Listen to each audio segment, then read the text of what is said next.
So too often when stories come up, big break news events or, things happen that kind of grabs everyone's attention. It's one of those things. We always focus on what and not enough about the why.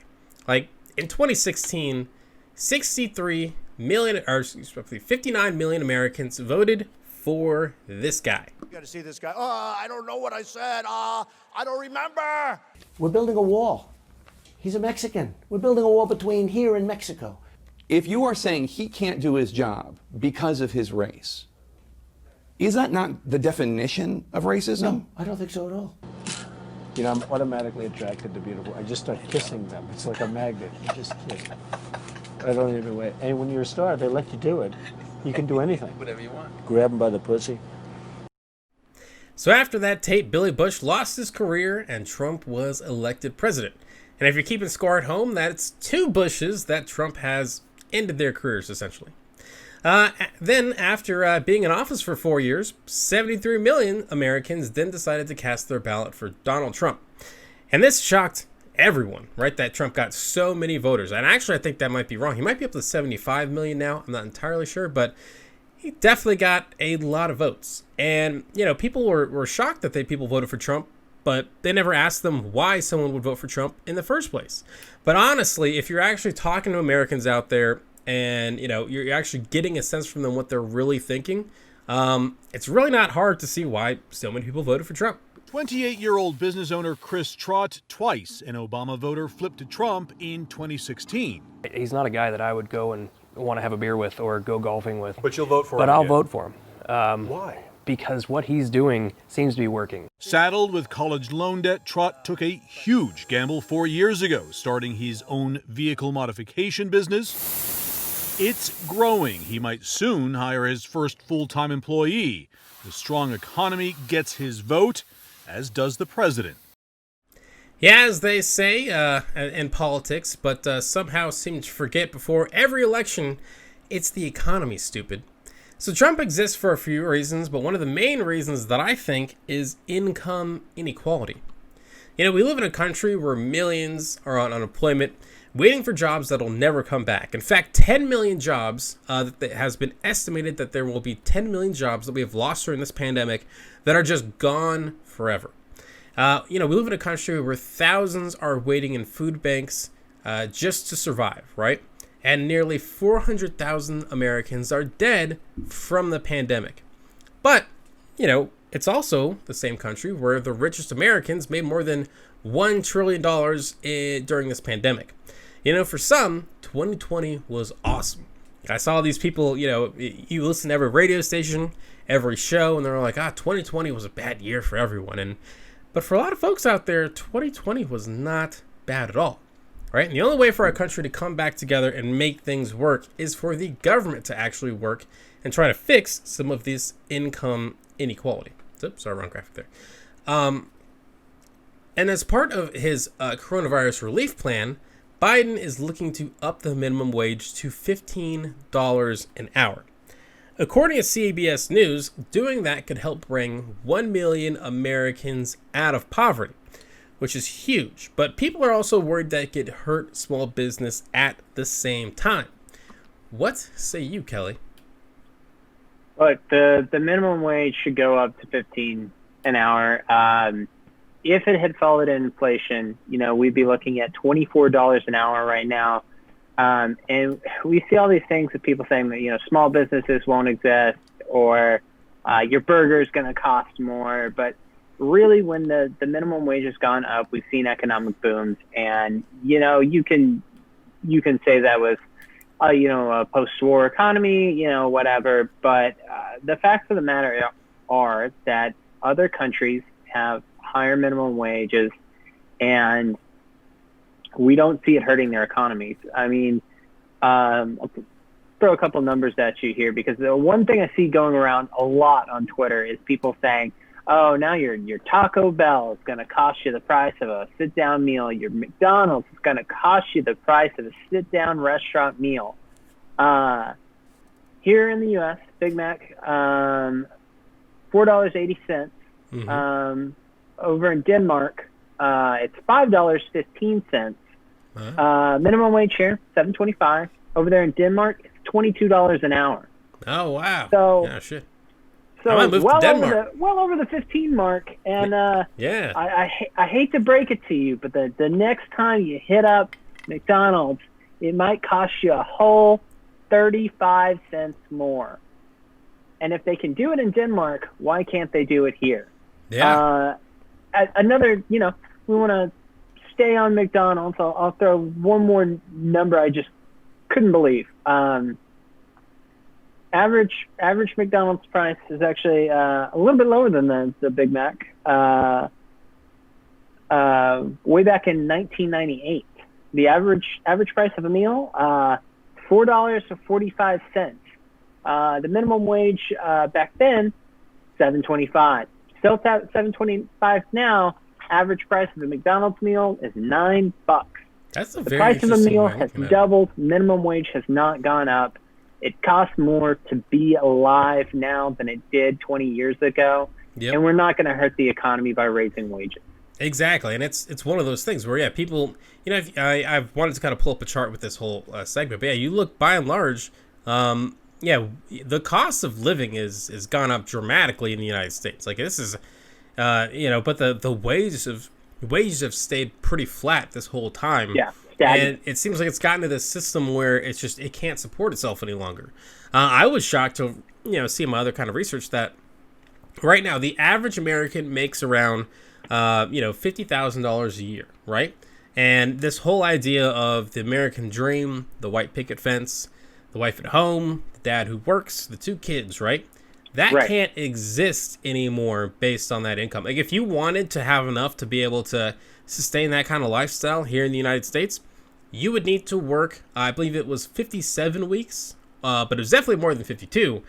And the problem is You're correct. there's only 52 weeks in a year. So, and I think people out there also saying that, okay, businesses are going to fall apart or business is going to have a lot of issues if we do this. But you have to understand that for a business owner, if you are working for a company as an employee, the only reason they have you there is because you in some way make them more money. And so if they say, I'm going to get rid of a lot of my staff to have to make this $15 minimum wage thing happen, they're not, because they're going to make less money if they do so.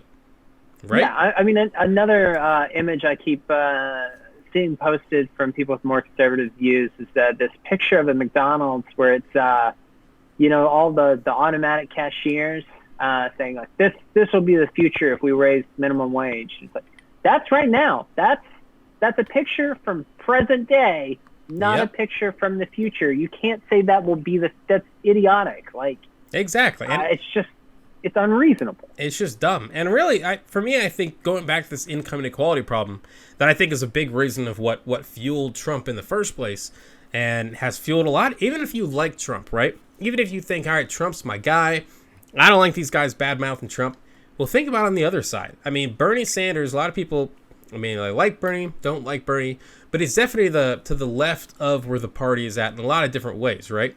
And so at one point before Biden kind of got in, you had, two people on the far sides of the political extreme were the potential candidates for presidency. And again, maybe if you're a Bernie fan, you don't think he's extreme. If you're a Trump fan, you probably don't think he's extreme. But in a lot of ways, those are two different sides of the pendulum there, right? And so we had that choice in the election, but I think people are getting to more extreme political views as income inequality seems to grow. So it seems like a lot of people, like that guy in that segment I included, who he was a Bernie voter, and then he switched to Trump because... Obama voter. Yeah. But he switched to Trump. But yeah, I mean, for a lot of people, it's just the economy, I mean, I don't really think that's a one-to-one. Bernie's got the socialist label and everything, but I don't really feel like he's your extreme left. If you want to slap somebody with that label, you're going to look somebody who's a lot more progressive, like Ilhan Omar. Who's got some pretty controversial ideas. But even then, I don't think we have a radical left in this country like we do on the right.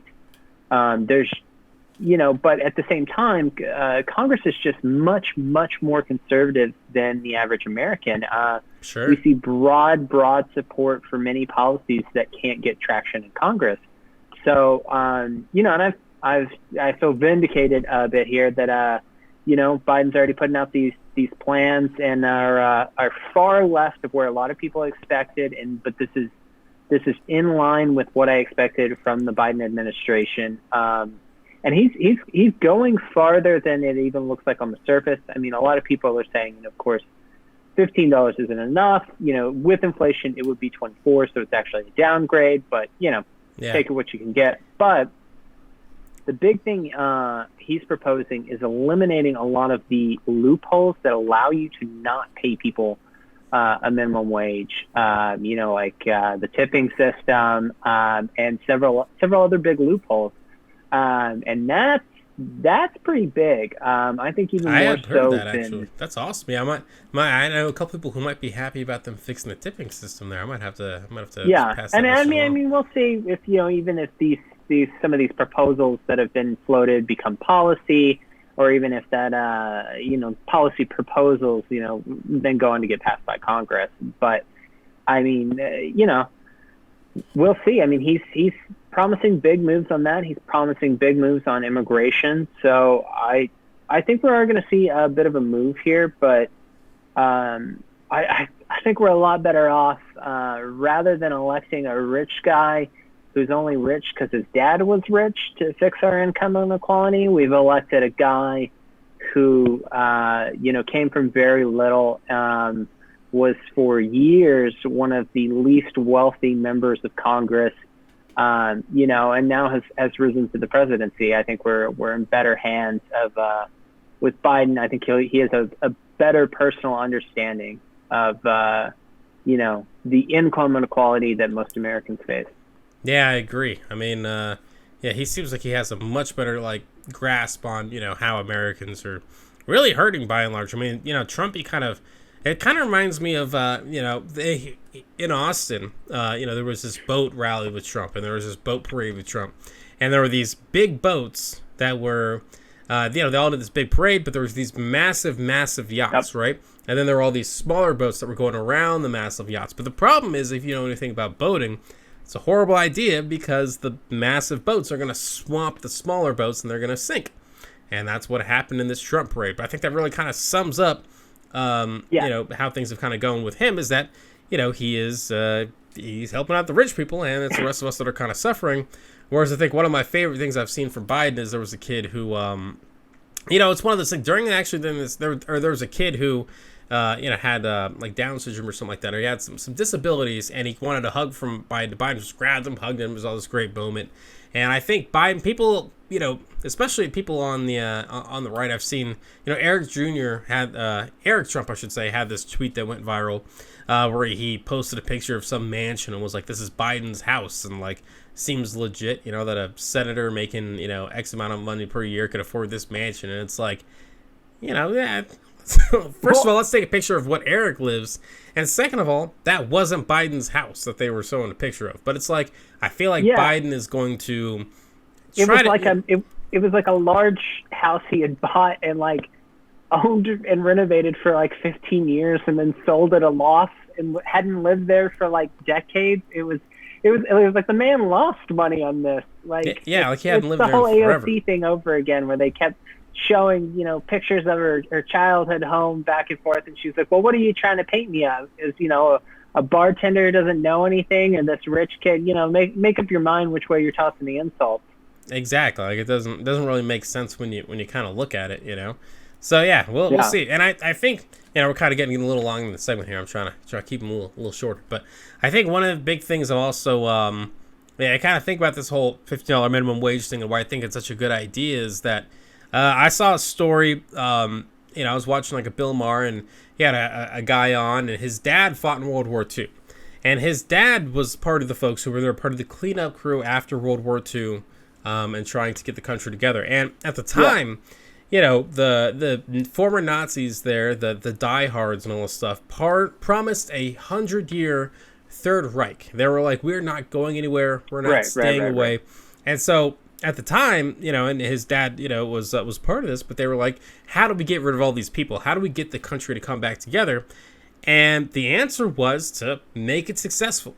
And it was like, "All right, Hans, instead of maybe, you holding your pitchfork there, why don't you come down off your mountain, you know, we got a couple jobs here for you. Why don't you come down and, you know, join the economy? And by and large, that, at least for half of Germany, the other half was, you know, under Russian control. Right, but right. For, excuse me, for the western half, I believe it was, they were able to get the country back up and running because they made things good for your average kind of German. So I'm hoping that Biden can make that happen here, but we'll see. Only time will tell, Kelly. Hey, what's going on, everyone? Thank you so much for watching Citizen Pete. I really appreciate it.